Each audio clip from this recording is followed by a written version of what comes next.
Hi there, I'm Lucy McDonald, physiotherapist. Welcome back to my virtual clinic.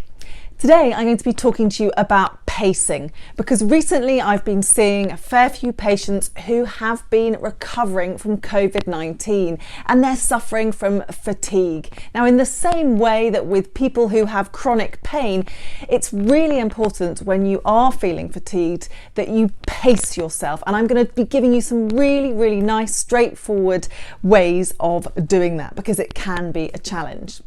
But before I do that, I want to say thank you very much to those of you that keep sending me lovely messages of support. I'm so glad that you're finding all these videos so helpful. Please do subscribe and let me know what you'd like me to do a video on next. So, pacing. Now, pacing is really important because our bodies respond well to small incremental build-up of exercise. Now, if you've been in bed for a long period of time, then that exercise might literally be getting up, going and making a cup of tea and then going back to bed again. If, however, you're more active than that, then it might be just increasing a little bit of your walking, or perhaps even if you're at the level of running, that you might just increase your running little by little. Whatever it is, it's really important that you build up in small increments. Now, before I go any further, if you have had COVID-19, please do make sure that before you do any exercise, you check in with your GP. So you check in with your doctor so that they can do all the correct testing on your heart, your lungs, to make sure that you are ready for exercise. So once you've had all that cleared, the next thing to do, as I say, is to start to build in small increments. Now, what you need to do is you need to look at every aspect of your life and you need to take all of those things into consideration. And one of the best ways of doing that is to do an activity diary. So all you need is a piece of paper and a pen, as you can see from my not very high-tech version here. Now, what you need is you need to write down in the rows on the side, you need to put the date and the day of the week, and then along the top here you put down all of your activities.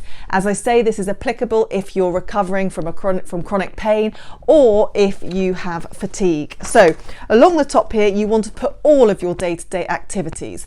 Now, as I say, if you're very low level, then those things will be different to this. So they might be simple things like getting out of bed to go to the loo, getting out of bed to make a cup of tea, standing, cooking a meal, those kind of simple day-to-day things.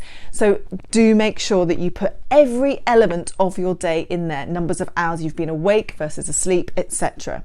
So along the top here I've written walking, sitting, standing, work, physio exercises, other exercise. So if you do any other type of exercise like cycling or running or anything else, and then a column for your sleep, a column for stress levels and food. Now, I've put all of those in as a sort of general idea, but if you're higher level or lower level, you can obviously change the categories according to what you do most days. So for example, if walking is something that you find tiring or aggravates your pain, then you need to have a separate column for perhaps going walking to get your groceries versus the walks that you go to the park for general enjoyment. So do make sure you have a column for each. Now, at the end of each day, and it's important that you do it at the end of each day rather than sort of trying to catch up after a week, you need to put down roughly the amount of time that you're spending on all of those. Now, once you've done those things, then you can look at it and you can look at what your baseline is. So this enables you to create a baseline, because it's really difficult to build from something that you don't know what you're building from. So this is where this comes in really useful. You create a baseline from which you can then make adjustments.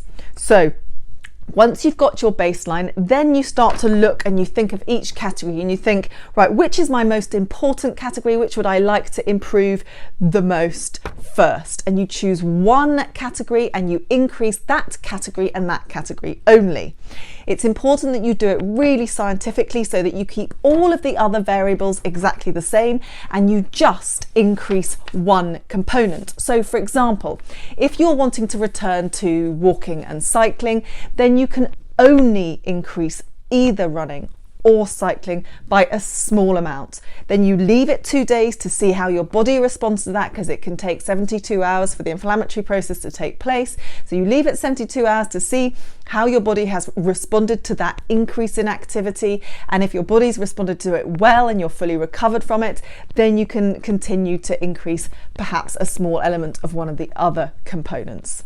So that's the activity side of things. And just to make a note of these other things. Now, whether you're recovering from pain or from fatigue, it's really important to make sure you're getting decent sleep. And if you're not getting decent sleep, then that's another reason that you must go back and see your GP, because sleep is absolutely essential for recovery, and your GP may be able to give you something to help with that. Likewise with stress, if you're struggling to manage your own stress, then it's really important that you go and see your GP and talk to your GP about that. And if you're concerned about speaking to your GP, then please do speak to a loved one, a friend or family member who can support you in that.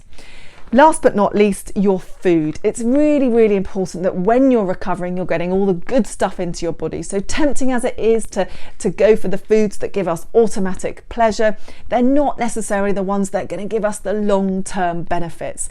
So trying to avoid things like sugar, alcohol, smoking, processed foods, and going for more things, lots and lots of veggies, your healthy fats, your complex carbohydrates, and of course your lean protein as well, to make sure that you're really putting all the things into your body that are going to help you recover, and putting them down on a list like this and writing down something around your food. You know, have you had a positive day with your vegetables? Have you had your fibre day? Or whatever it is that will help you to establish positive habits will really make a difference with your long term.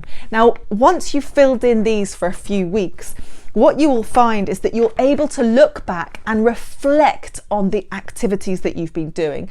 You'll be able to notice the improvements that you've made, and you'll also be able to notice the slip-ups that you make. So what is it that results in you feeling getting flare-ups in your pain or your fatigue levels, and you can therefore change your habits accordingly. So you can become, in effect, your own physio, because as physios, that's something that we do. We guide people through to building up their activity levels to return you back to the things that you love doing. But it starts to be able to give you some insight into how you can be doing that yourself. So I hope that's been helpful. Please do get in touch if you would like me to go through one of those programs with you in more detail. You can contact me, lucy@octopusclinic.com. Please do go to our website. We've got loads of really useful exercises and things on there, lots of advice. Please make sure you subscribe, and do let me know what you would like me to do a video on next. In the meantime, stay healthy. Bye.